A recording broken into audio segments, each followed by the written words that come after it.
All right, everyone, here we go with the notes for Chapter 1 for BPT 210, talking about managing electronic and digital media. We're going to be taking this chapter to kind of introduce the course to you, if you will, and talk a little bit about some of the different systems that are going on within the media world and really, honestly, in business in general. For much of the 20th century, a media manager focused on one product, that being a television or radio station, or a newspaper, or a cable system. However, nowadays, managers operate in a multiple platform 24/7, 365 environment where consumers control what they access, when they access the entertainment and information that they're looking for. So there's a whole lot more to juggle than just being fixated on what is going out over the program schedule or what content is going out in the daily edition of the paper or whatever the manager is responsible for. There's a whole lot of things that he or she has to keep an eye on. Today's best managers, regardless of the industry, are now expected to do more than just manage. And really, what we're talking about here is more than just taking a look at the things that are in front of him or her. Taking a look at more than just the staff that he or she is responsible for. They're expected to be leaders on top of being managers. They're expected to provide a vision for the people that they lead. And we're going to talk a whole lot about that idea as we go through the course this semester. Managers are also expected to think like entrepreneurs, to recognize new approaches and trends, and to encourage innovation and new ways of doing business. So even though they may not be the owners of that particular media outlet, they have to kind of think as if this is their business, that it is their very livelihood that is at stake. In some ways it is, but not in the way that we normally think of business owners and things like that. However, it's those managers that have the greater good of the overall company in mind, not just the particular department that he or she is responsible for, that is going to make an excellent manager in today's environment. Some working definitions for you. Let's talk about what management is. Management is a process by which individuals work with and through other people to accomplish organizational objectives. Okay, so there's an important one there.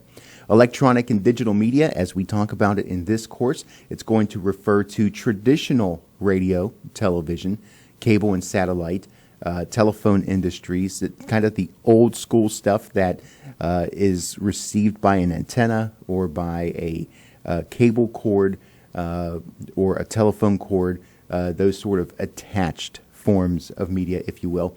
Also, we're talking about new media like internet sites, other digital platforms, social media being included in this conversation as well.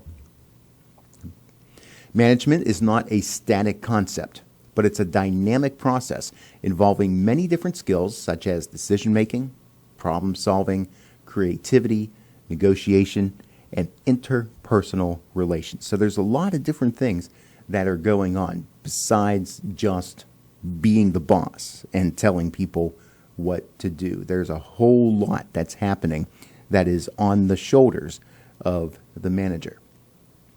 Let's take a look at some of the elements of a leader as we're differentiating a manager and a leader. Hopefully they're the same person, but there's two different ways of looking at what a manager is versus what a leader is. And we're going to talk a lot about that. Some elements of a leader. Leaders cast a vision for their unit and organization.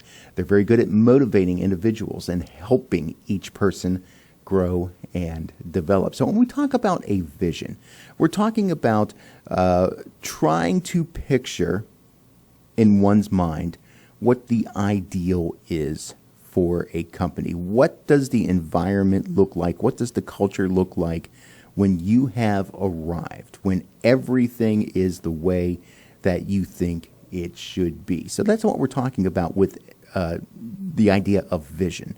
It's that sense of knowing exactly what the organization is about, what its purpose is, how it fulfills that purpose, and encompasses all those things to the point of striving for realization of all of those things.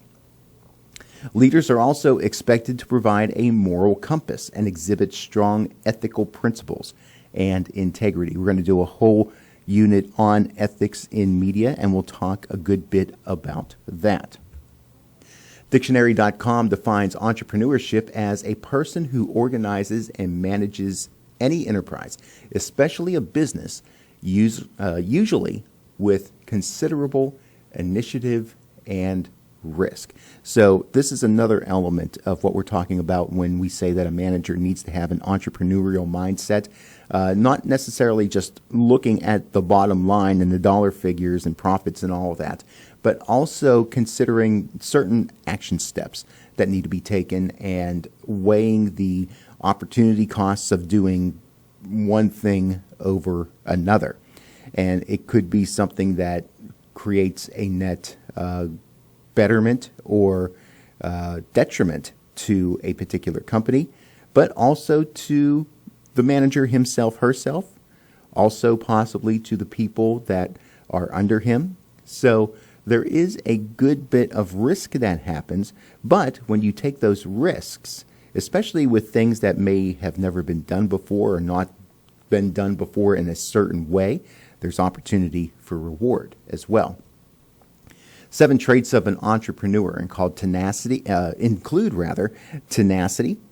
So having that kind of get in there and do it, and whatever sort of costs or risks are involved, so be it.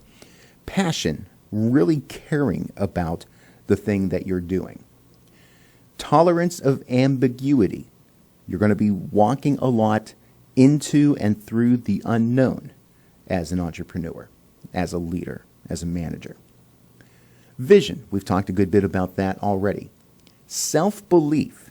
You have to think that you're good enough, you're strong enough, and doggone it, people like you. You have to have that sense of confidence that what you're doing is the right thing, what you're doing is going to be effective, and those sorts of things. You also have to be flexible. That goes along with that tolerance of ambiguity. Sometimes you have to change course in the middle of said course, and you have to be able to adapt to the things that are going on around and about you. And finally, rule breaking. Now, this one may not necessarily be as intuitive. There was a campaign for, I don't remember what the product was, but several years ago, the campaign was sometimes you've just got to break the rules. And if everyone was always conforming to the norms and the traditions of the particular day and time, we wouldn't have some of the innovations and advancements that we have today. So you have to be willing sometimes, if it seems to make sense, or if perhaps there is opportunity for something better to come along, to do things differently, to break the rules a little bit. Let's take a look now at the overview of electronic and digital media in society as the business, as the industry interacts with the public at large. As in any other business, managers in the electronic media must maintain efficient, profitable operations to meet the expectations of owners and stockholders. When it's all said and done, the things that we consume as viewers, as listeners, as people that surf the internet, we're viewing and listening and taking in those things from companies that are putting this content out. And just like any other company, a media outlet is out there to make money. And there are people that they have to answer to in order to be able to explain why they were profitable or not profitable within a certain amount of time. The owners of a corporation, the stockholders, all those people have a very vested interest in seeing the media outlet succeed. Now, there are several types of folks out there with several different types of demands on a media outlet. You have the demands for information and entertainment by the audience. You have the demands for profits by the stockholders. You have the demands for access by advertisers. And all of these groups wanting different things for different purposes, sometimes those things can butt heads with each other. So this places managers of electronic media facilities in a challenging position as they try to serve the needs of the market along with the needs of the marketplace. So this balancing act makes it all the more difficult by constant changes in competition and technology, regulatory issues, social issues, and consumer tastes and preferences. So you can see that there are a lot of things going on. And to try to find the right formula where everybody is happy, that is something that is why people make careers of doing these things. And it's a lifelong learning process of trying to figure out strategies and implementations of how to do these things and to do them well. And sometimes the things that you learned even last year are not going to apply this year. So it's a constant, not just working at it and being successful, but being willing to make changes and to learn new ideas in order to continue to be successful.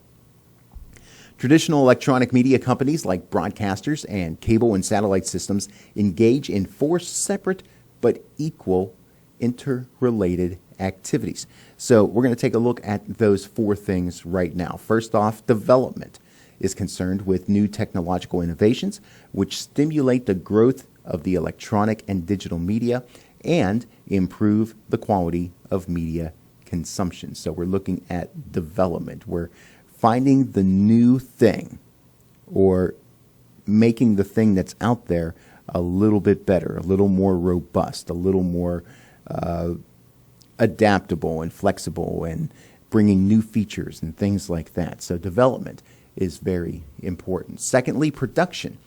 Production consists of the manufacture of both hardware and software for electronic media. And then just to kind of remind you the difference between hardware and software, hardware is the actual physical stuff. The TV and radio receivers, satellite dishes, game consoles, all those things, the actual items that help to make these things possible. The software, that's the programs that help to make things possible. Also, as we talk about software in the industry, we're also talking about video and sound and the advertising messages, the things that you can't necessarily touch and feel, but they're very much an important element of the tools that we use to make all of this work. Thirdly, distribution. That's concerned with getting content products to consumers. How do we get the things that we have out there to the public, whether it's through an antenna or through a cable cord or through a website, making it adaptable for computers versus smartphones, all that sort of thing. How is that all going to be distributed? The ease of being able to pick up these methods of delivery, also very important. And then exhibition. This is where the consumer uses and engages the product. The pervasiveness and portability of technology means that exhibition can occur at any time and any place. We're no longer bound by time constraints of watching your favorite program on 8 o'clock on Tuesday nights. You can pull it up just about any time if you have the right access through the actual hardware, being the computer or the smartphone or the DVR on your TV or whatever it is, and the software to be able to make all that happen and the connectivity of all those sorts of things. There's a lot more control in terms of when content and messages is being received by the consumer these days.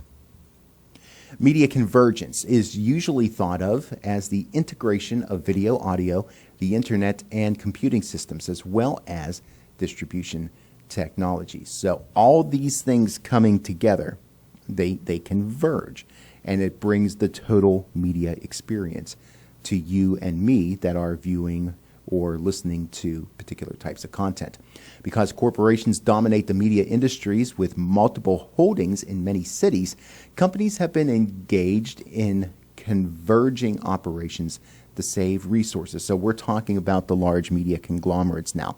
We're talking about the Viacoms, the iHeartRadios, the CBS television distribution, the many different faces of the broadcast networks and some of their interminglings and things like that.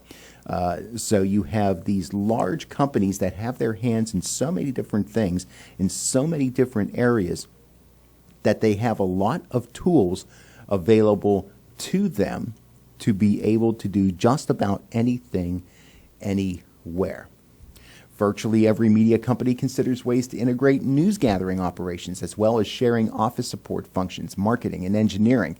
A great example of this happened recently when Nexstar Media launched a new service called News Nation, which has a central hub in Chicago, but then relies a lot on its affiliates throughout the country to be able to provide content for the news programming that they're providing. And of course, this happens with the other networks as well, and with all sorts of other companies trying to find ways to use people in different areas of the country, all to support the overarching corporation.